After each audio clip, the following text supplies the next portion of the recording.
President Trump may strike back at former high-ranking national security officials who have repeatedly criticized him. The White House says the president is thinking of taking away their security clearances.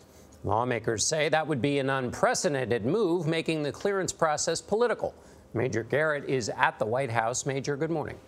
Good morning. The White House made this announcement after Kentucky Republican Senator Rand Paul met with President Trump and suggested it. Now, contrary to what the White House alleges, former top officials we have spoken to in the intelligence community say that they retain their security clearance to assist the government after their service by providing informal advice or serving on boards and commissions. In essence, helping the government and not themselves.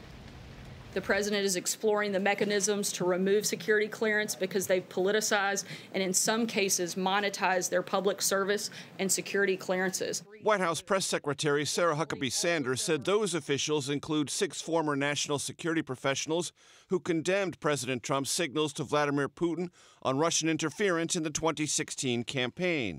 Of the 6, former FBI Director James Comey and former FBI Deputy Director Andrew McCabe no longer have security clearances. On Twitter, former National Security Agency and CIA Director Michael Hayden said revocation of his clearance won't have any effect on what I say or write. Former Director of National Intelligence James Clapper called it an abuse of the system. This was nothing short of treasonous. Former CIA Director John Brennan had harsh criticism for Mr. Trump's remarks after he sided with the Russian president over U.S. intelligence in Helsinki last week. I think anyone who's calling basically the president treasonous, which would require the death penalty, is someone that is over the top. On Monday, Kentucky Senator Rand Paul met with the president, calling for Brennan's clearance to be revoked. Well, I have no confidence in a guy like Brennan. I think he's a total lowlife. But some Republican lawmakers criticized the president for even considering the action. Did somebody breach protocol in terms of classified material or break a law, then it would certainly be appropriate. If it's not, it certainly would look to be just a kind of political retribution.